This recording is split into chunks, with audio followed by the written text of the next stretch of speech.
Time لگتا، تھوڑی محنت لگتی ہے، لیکن اس کے بعد پھر وہ دائمی ذاکر ہو جاتا۔ تو الحمدللہ رب العالمین، یہ چند ایک طریقے میں نے ذکر کے آپ کے سامنے بیان کیے۔ باقی شاذلی طریقہ ذکر وہ بھی تقریباً اس سے ملتا جلتا ہی ہے،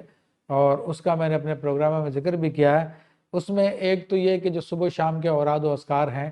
یعنی جو الوظیفۃ الکریمہ میں جو میں نے بیان کیے، جو رسول اللہ صلی اللہ علیہ وسلم کی دعائیں ہیں خصوصی طور پہ وہ، پھر اس کے بعد ورد عام جو سلسلہ شاذلیہ کا ہے، کہ انشاءاللہ کئی مرتبہ میں نے پروگراموں میں اس کا ذکر کیا ہے، تو صبح فجر کے بعد اور مغرب کے بعد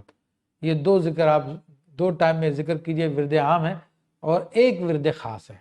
اور ورد خاص جو ہے وہ یہ اللہ ہے، اور اس کا طریقہ بھی مختصر سا میں ذکر کر دیتا ہوں کہ انسان جو ہے ایک سانس میں ایک مرتبہ اللہ کہے،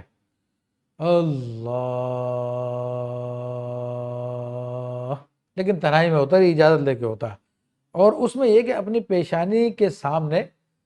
کسی دیوار پہ نہیں، کسی پتھر پہ نہیں، پیشانی کے سامنے فضا کے اندر آپ سمجھیں کہ آپ کے سامنے گویا کہ لکھا ہوا کہ الف لام لام الف ہا، یعنی اللہ۔ تو اب یہ آپ ذکر کرتے رہیں گے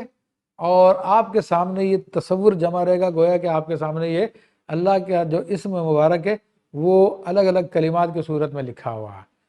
تو یہ اتنا زبردست طریقہ ہے کہ الحمدللہ اس کے بارے میں نے ذکر بھی کیا کہ حضرت عربی بن احمد الدرقاوی رحمۃ اللہ علیہ، جو 50 سال مرتبہ غوثیت پہ فائز رہے ہیں، ان کے سارے معاملات اسی ذکر سے کھلے۔